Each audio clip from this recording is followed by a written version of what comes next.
Hello আমার প্রিয় বন্ধুরা, আসসালামু আলাইকুম। কেমন আছো সবাই? Welcome to my channel. আবারও হাজির হয়ে গেলাম তোমাদের জন্য একদম একটা ইউনিক ড্রামা নিয়ে, যেখানে সাধারণ একটি মেয়ে রোবট সেজে একটি ছেলের বাড়িতে আসে। আর ওই ছেলেটি রোবট ভেবে মেয়েটিকে কিস করা থেকে শুরু করে তাকে গোসল করানো, বাসার সব কাজ সহ সব কিছু করাতে থাকে। তারপর তাদের সাথে আর কি কি ঘটে তা জানার জন্য ভিডিওটা পুরো এপিসোড তোমাদেরকে দেখতে হবে। তো চলো আর বেশি কথা না বাড়িয়ে ভিডিওটা শুরু করা যাক।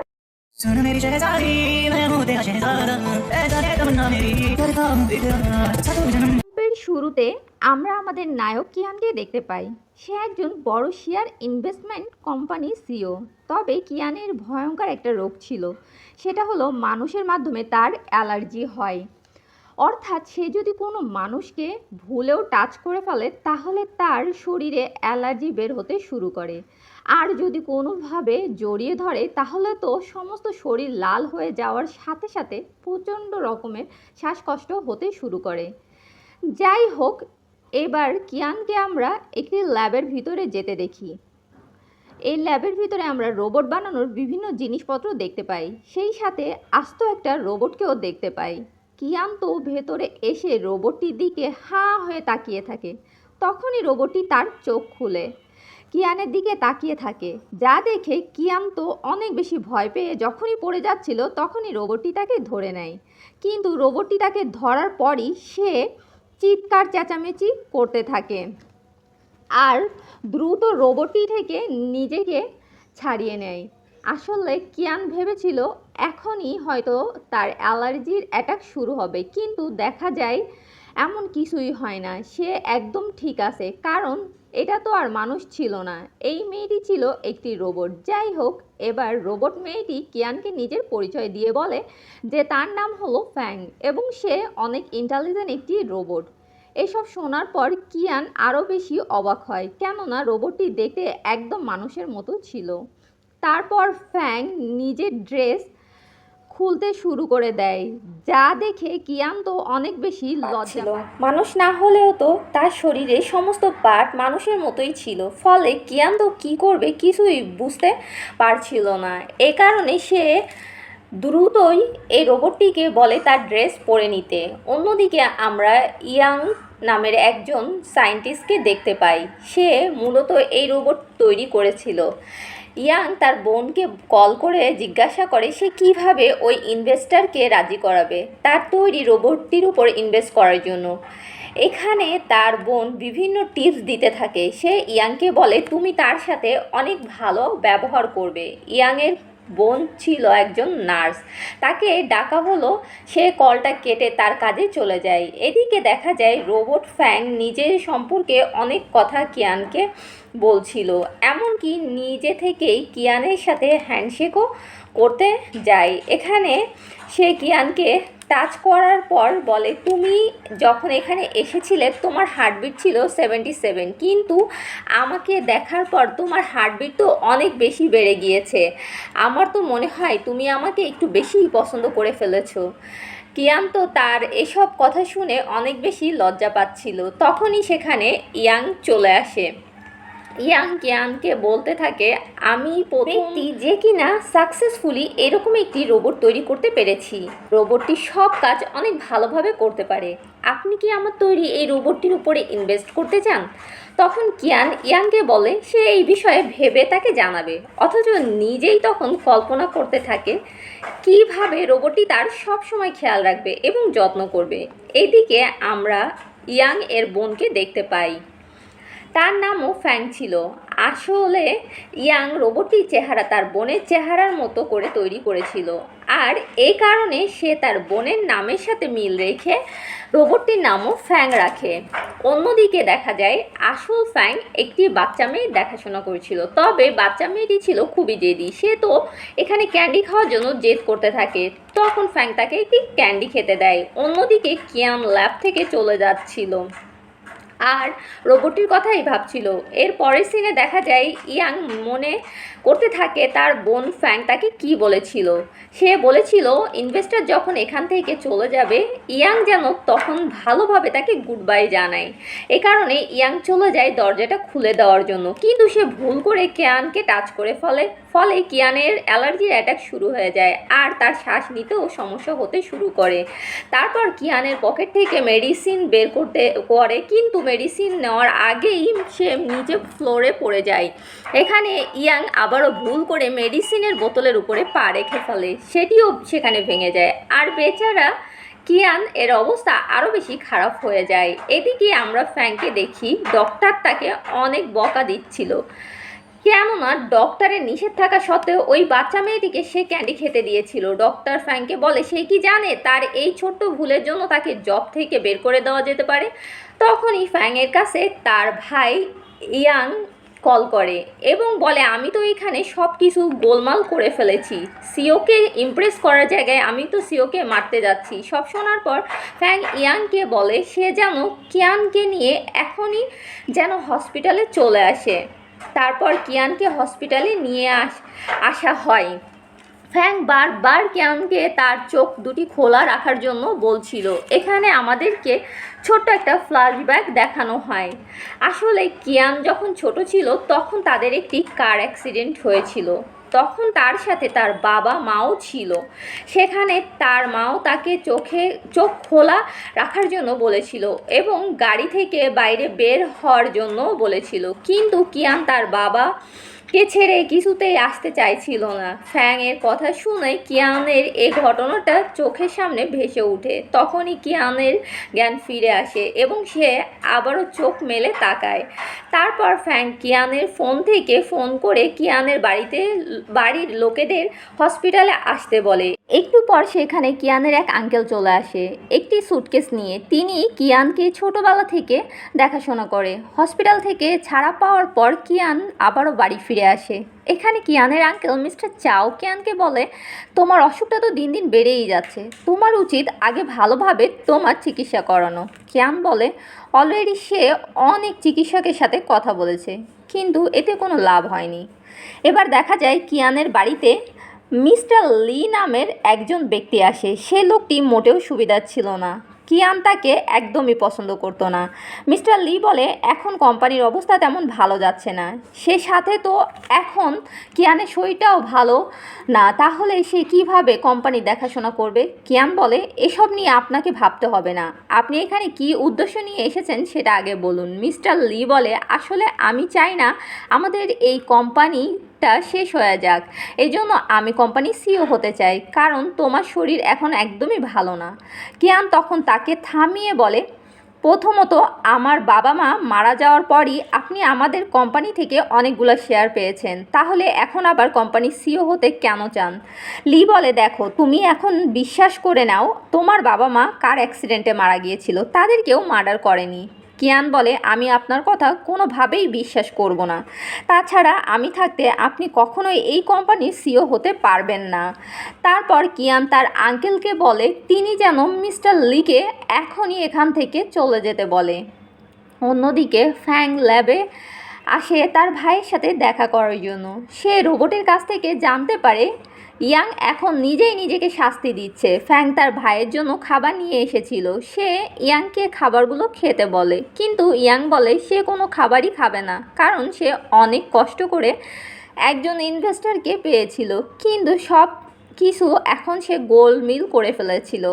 এখন তার ভুলের জন্য এই রোবটটির উপর কেউ ইনভেস্ট করবে না। ফ্যাং তখন খাবার খাওয়ার জন্য তাকে লোভ দেখায় আর শেষ পর্যন্ত ইয়াংও চলে আসে খাবারগুলো খেতে।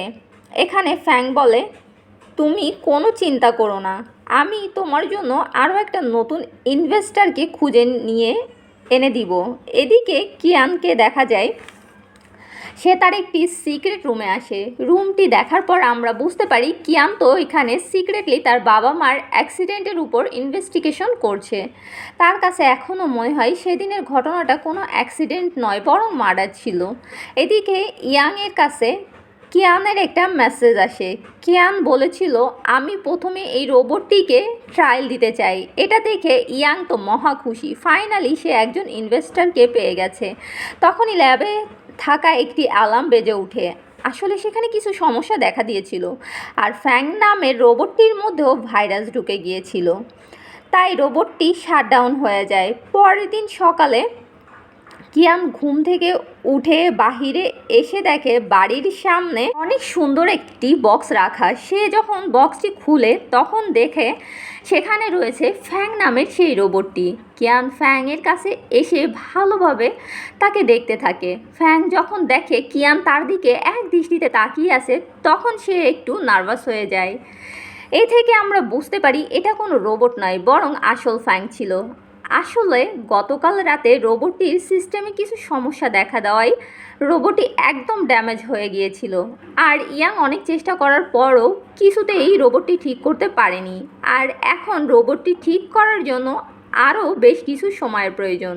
এ কারণে ইয়াংয়ের মনটা অনেক খারাপ হয়ে গিয়েছিল, যেটা দেখার পর আসল ফ্যাং তার ভাইকে বলেছিল, তুমি তো এই রোবটটিকে আমার মতো চেহারা দিয়ে বানিয়েছো, তাহলে আমি কিছুদিনের জন্য রোবটটির জায়গায় রোবট সেজে কিয়ানের বাড়িতে যাব, আর সে ফাঁকে তুমি দ্রুত রোবটটি আবারও ঠিক করে সেখানে পাঠিয়ে দিবে।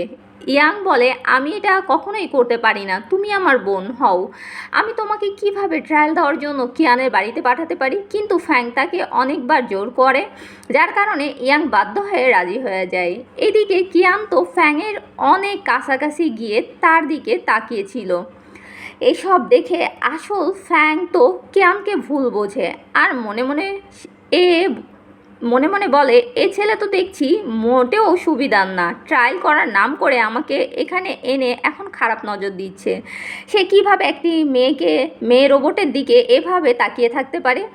সে যদি আর 10 সেকেন্ড আমার দিকে এভাবে তাকিয়ে থাকে, তাহলে আমি তার মুখে মেরে তার মুখটা একদমই ভেঙে দিব।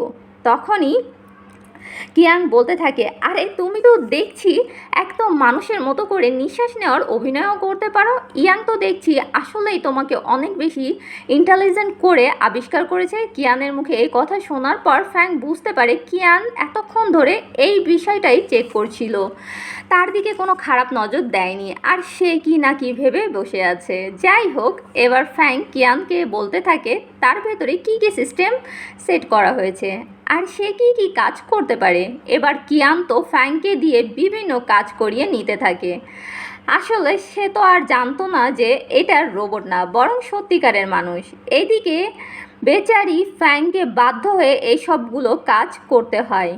এবার কিয়াং ফ্যাংকে বলে, তুমি এখন আমাকে একটা গান গেয়ে শোনাও। ফ্যাং তখন মনে মনে বলতে থাকে, আমি যদি গান গাওয়া শুরু করি তাহলে তো মনে হবে কাকেরা কাকা করে ডাকছে। এই জন্য সে বাহানা বানিয়ে বলে, আমার ভেতরে গান গাওয়ার সেই সিস্টেমটা এখনও ভালোভাবে সেট করা হয়নি, তাই আমি এটা ইউজ করতে পারবো না। কিয়ান বলে, তোমাকে ইউজ করতেই হবে, কারণ আজ থেকে প্রতি রাতে তোমাকে গান শুনিয়ে আমাকে ঘুম পড়িয়ে দিতে হবে। এখন ফ্যাং তো পড়ে যায় মহা বিপদে, তাই সে এখানে অনেক চিৎকার করে জোরে জোরে গান গাইতে থাকে। ফ্যাংয়ের এত জোরে চিৎকার করে গান গাওয়ার শব্দ আঙ্কেল চাও ও শুনতে পায়। তখনই আঙ্কেলের চাওয়ের কাছে একটি কল চলে আসে, এজন্য তিনি এখান থেকে চলে যায়। এদিকে কিয়ানের গলায় তখন একটি খাবার আটকে গিয়েছিল, যেটা দেখার পর ফ্যাং তাকে সাহায্য করতে থাকে এবং সে খাবারটি গলা থেকে বের করতে সফলও হয়। কিন্তু ওই সময় আবার আঙ্কেল চাও ভিতরে এসে পড়ে, আর দুজনকে এমন অবস্থায় দেখে আঙ্কেল চাও তো হা করে ওদের দিকে তাকিয়ে থাকে। কিয়ান তখন ওনাকে বলে, তিনি যেমনটা ভাবছে এখানে এরকম কিছুই হচ্ছে না। ফ্যাং তো শুধুমাত্র তার গলায় আটকে যাওয়া খাবারটা বের করতে সাহায্য করছিল। আঙ্কেল বলে, হ্যাঁ আমি বুঝতে পারছি। সে বলতে থাকে, আমাদের কিয়ান তো দেখছি এখন অনেক বড় হয়ে গিয়েছে। যাই হোক, তারপর আঙ্কেল কিয়ানকে বলে, আমার মনে হয় কোম্পানির সিইও হওয়ার জন্য মিস্টার লি কোনো পরিকল্পনা করছে। আঙ্কেল এখান থেকে চলে যাওয়ার পর কিয়ান ফ্যাংকে বলে, তুমি তোমার চোখের চশমাটি খুলে ফেলো। ফ্যাং যখন চশমাটি খুলছিল তখন কিয়ান মনে মনে বলতে থাকে, তার চোখ দুটি তো অনেক সুন্দর। সে ফ্যাংকে বলে, এখন থেকে তুমি চশমা ছাড়াই থাকবে, আর এখন আমার সাথে আমার কোম্পানিতেও যাবে। এখনই গিয়ে রেডি হয়ে নাও। অন্যদিকে আমরা কোম্পানিতে মিস্টার লিকে একটি মিটিং করতে দেখতে পাই। সে সবাইকে কিয়ানের যে রোগটি ছিল তার বিষয়ে বলছিল, সেই সাথে ডাক্তারের রিপোর্টটিও দেখাচ্ছিল। তারপর তিনি বলে সবার মাথা খাচ্ছিল যে কোম্পানির সিইও হিসাবে কিয়ানকে রাখা খুব বিপজ্জনক, তাই তাকে যেন নতুন করে সিইও বানানো হয়। তখনই অফিসে কিয়ান আসে, তার সাথে ফ্যাংও ছিল। কিয়ান বারবার সবার সামনে ইচ্ছে করে ফ্যাংকে টাচ করছিল, যা দেখে সবাই ভাবতে থাকে, তাহলে কি মিস্টার লি এতক্ষণ ধরে কিয়ানের সম্পর্কে তাদেরকে মিথ্যা বলছে, নাকি কিয়ান এখন সম্পূর্ণ সুস্থ হয়ে গেছে। এরপর কিয়ান মিস্টার লিকে উদ্দেশ্য করে বলে, আমি যতদিন বেঁচে আছি ততদিন অন্য কেউ এই কোম্পানির সিইও কখনোই হতে পারবে না। এদিকে দেখা যায় ফ্যাংয়ের ওয়াশরুমে যাওয়ার প্রয়োজন ছিল, এজন্য সে কিয়ানকে বলতে থাকে সে একটু ওয়াশরুমে যাবে। আসলে এরা দুজন যখন গাড়ির ভেতরে ছিল তখন কিয়ান ফ্যাংকে বলেছিল, অফিসে যাওয়ার পর তুমি একদম মানুষের মতো আচরণ করবে, আর যদি তোমার চার্জ শেষ হয়ে যায় তাহলে তুমি ওয়াশরুমে যাওয়ার কথা বলবে, আর তাতেই আমি বুঝে নিব যে তোমার চার্জের দরকার আছে। আর এখন কিয়ান ওখান থেকে ফ্যাংকে নিয়ে বাইরে চলে আসে। এখানে এসে ফ্যাং তো ওয়াশরুম খোঁজার চেষ্টা করছিল, কিন্তু সে কোথাও কোনো ওয়াশরুম খুঁজে পাচ্ছিল না। এর কিছুক্ষণ পর যদিও একটা পায়, সেটাও ছিল ছেলেদের। ফ্যাং সেখানে ঢুকতেই যাচ্ছিল, কিন্তু কিয়ান তাকে থামিয়ে নেয়। তারপর ফ্যাংকে নিয়ে গাড়িতে উঠে পড়ে। কিয়ান ফ্যাংকে বলে, বাহ, তুমি তো বেশ ভালোই অভিনয় করতে পারো। তোমাকে দেখে বোঝার উপায় ছিল না যে তুমি একটা রোবট। এত ভালো অভিনয় করার জন্য তোমাকে তো পুরস্কার দেওয়া উচিত। যাই হোক, এবার তারা বাড়ি ফেরার পর কিয়ান ফ্যাংকে বলে, প্রথমে তুমি কি নিজেকে চার্জ করতে চাও নাকি তোমার গিফট পেতে চাও? এই বলে কিয়ান তো ফ্যাংকে ভিতরে নিয়ে এসে লিকুইড জাতীয় কিছু গিফট দেয় আর বলে, তুমি এগুলো খেয়ে নিবে, এতে তোমার ইঞ্জিন এবং সমস্ত সিস্টেম আরও ভালোভাবে কাজ করবে। কি একটা অবস্থা! এই মেয়ে যদি এখন এগুলো খায় তাহলে কি সে আর বেঁচে থাকবে? সে তো একদম চাঁদের দেশে চলে যাবে। কিন্তু সেটা কি আর করার বুঝতে পারছিল না। যাই হোক, এখানে ফ্যাং এর তো এইসব কিছু দেখে অনেকটাই রাগ হচ্ছিল। তার মনে হচ্ছিল কিয়ানকে একটা লাথি মেরে এখনই এখান থেকে বের করে দিতে, কিন্তু তার হাতে কিছুই করার ছিল না, সব কিছু হজম করতে হচ্ছিল। যাই হোক, এবার কিয়ান আবার বলতে শুরু করে, চলো আমি নিজেই তোমাকে চার্জ করিয়ে দেই। তারপর সে ফ্যাংকে রোদে দাঁড় করিয়ে রাখে। ফ্যাং কিয়ানকে বলে, আপনাকে এখানে কষ্ট করে থাকতে হবে না, আমি নিজেই নিজেকে চার্জ করে নিব। কিন্তু কিয়ান তো সেখানেই বসে থাকে। একটু পর কিয়ানের কাছে একটি কল আসলে সে সেখান থেকে চলে যায়। এই সুযোগে ফ্যাং তো ওয়াশরুম খুঁজতে শুরু করে দেয়। তারপর ফ্যাং সুইমিং পুলের কাছে আসলে সেখানে কিয়ান আসে। হঠাৎ করে কিয়ানকে দেখে ফ্যাং ভয় পেয়ে যায়, ফলে সে সুইমিং পুলের ভেতরেই পড়ে যায়। কিয়ান তাড়াতাড়ি করে ফ্যাংকে বাঁচিয়ে নেয়। অপরদিকে ইয়াং এর কাছে একটি অ্যালার্ম বেজে ওঠে। সে মনে করে কিয়ান তার বোনকে নিশ্চয়ই বুলি করছে। এদিকে ফ্যাংকে বাঁচানোর পর কিয়ান বলতে থাকে, ভালোই হয়েছে তুমি ওয়াটারপ্রুফ ছিলে, এই জন্যই তো পানিতে পড়ার পরও তোমার কোনো ক্ষতি হয়নি, তা না হলে কি যে হতো। ফ্যাং বলে তার হাতে একটি ব্রেসলেট পানিতে পড়ে গিয়েছে। এটা শুনে কিয়ান আবারও পানির ভেতর গিয়ে ব্রেসলেটটি খুঁজে এনে দেয়। তারপর দেখা যায় কিয়ান ফ্যাংয়ের চুল শুকাতে সাহায্য করছিল। সে বলে, তোমার শরীরে তো একটা সুইচ থাকার কথা, যেটাতে প্রেস করলে তোমার চুলগুলো শুকিয়ে যাবে, কিন্তু ওই সুইচটি কোথায়? ফ্যাং কিছু বলতেই যাবে তার আগেই কিয়ানের একটা কল আসায় সে সেখান থেকে চলে যায়। তারপর ফ্যাং যখন বাসায় একা ছিল তখন সেখানে ইয়াং আসে আর বলে, ওই শয়তান ছেলে কিয়ানের এত বড় সাহস হয় কি করে যে আমার বোনকে বুলি করে? কোথায় সে? এখনই আমি তাকে দেখে নিচ্ছি। এদিকে কিয়ান এসেছিল একটি মেয়ের সাথে দেখা করতে। মেয়েটি কিয়ানের ছোটোবেলার বন্ধু ছিল, তার নাম ছিল লিলি। লিলি অনেক দিন পর দেশে ফিরেছে। সে কিয়ানকে জিজ্ঞাসা করে তার কোনো গার্লফ্রেন্ড আছে কি না। কিয়ান জানায় তার কোনো গার্লফ্রেন্ড নেই। লিলি তখনই কিয়ানকে বিয়ের জন্য প্রপোজ করে দেয়। তবে কিয়ান বলে সে সবে জড়াতে চায় না, সে আগে তার বাবা মায়ের খুনিকে ধরতে চায়। অন্যদিকে বাড়িতে ইয়াং যখন ফ্যাংয়ের মুখে কিয়ানের ব্যাপারে সব কিছু জানতে পারে তখন উল্টা তার কিয়ানের জন্য খারাপ লাগতে শুরু করে। তারপর ইয়াং ফ্যাংকে একটি স্মার্ট ওয়াচ দিয়ে বলে, তোমার কোনো সমস্যা হলে তুমি এখানে থাকা বাটনটা প্রেস করে দিবে, তাহলে আমি বুঝে নিব কিয়ান তোমাকে বুলি করছে। পরের সিনে আমরা লিলিকে দেখতে পাই, সে তার বাড়িতে ফিরে এসেছিল।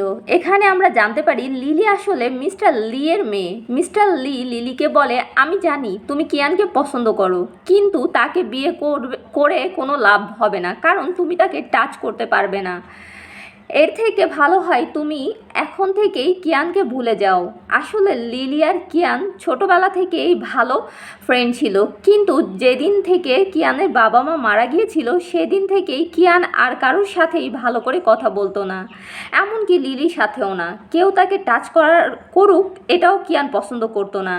মানুষের প্রতি তার এক ঘৃণা ভাব চলে আসে, ফলে তার মধ্যে মানুষের অ্যালার্জি হওয়ার মতো অদ্ভুত একটা রোগ তৈরি হয়ে যায়। যাই হোক, এদিকে কিয়ান বাড়ি ফিরে দেখতে পায় পুরা বাড়িতে ধোঁয়ায় ভরে গেছে। সে মনে করে বাড়িতে আগুন লেগেছে, এজন্য সে প্রথমে কিচেনে আসে। কিন্তু কিচেনে এসে সে দেখে এখানে বসে ইয়াং তো অনেক মজা করে খাবার খাচ্ছে। সে ইয়াংকে জিজ্ঞাসা করে সে এখানে কেন এসেছে। তখনই কিচেন থেকে ফ্যাং বলে সেই ইয়াংকে এখানে ডেকেছে, সে তো রান্না করে পরীক্ষা করে দেখতে চেয়েছিল তার এই ফাংশনটি কেমন কাজ করছে। কিয়ান বলে তাহলে তো আমারও এখনই খাবারগুলো টেস্ট করা উচিত। এই বলে সেও খাবার টেবিলে খেতে বসে পড়ে। তারপর সে ফ্যাংকে পানি দেওয়ার জন্য বলে। ফ্যাং যখন কিয়ানের দিকে গ্লাস এগিয়ে দেয় তখনই কিয়ান ফ্যাংয়ের হাতে একটি ক্ষত দেখতে পায়। সে জিজ্ঞাসা করে এটা কিভাবে হলো। এ দেখে ইয়াং অনেক জোরে চিৎকার করে কিয়ানকে বলে, খবরদার তুমি আমার রোবটকে টাচ করবে না। কিন্তু কিয়ান তো ফ্যাংকে জড়িয়ে ধরে বলে, দেখো আমি তোমার রোবটকে টাচ করেছি, এখন তুমি কি করবে। তাছাড়া রোবটটিও তো আমাকে অনেক বেশি ভালোবাসে। এখানে ফ্যাং কী করবে কিছু বুঝতে না পারে সে চার্জ শেষ হয়ে যাওয়ার অভিনয় করে চোখ বন্ধ করে থাকে।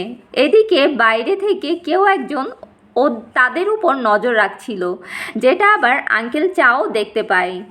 অন্যদিকে দেখা যায় ফ্যাং সত্যি সত্যি ঘুমিয়ে পড়েছিল। ঘুম থেকে উঠে সে ভাবতে থাকে নিশ্চয়ই তার ভাই আর কিয়ানের মধ্যে বড় ধরনের কোনো ফাইট হয়েছে, কিন্তু সে রুমে এসে দেখে দুজন তো মজা করে গেম খেলছে, আর এই গেমে ইয়াং জিতে যায়। সে কিয়ানকে বলে, তুমি না বলেছিলে গেমে যদি আমি জিতে যাই তাহলে তুমি আমার সব কথা শুনবে, এখন আমি বলছি তুমি আমার রোবটকে একদমই টাচ করবে না।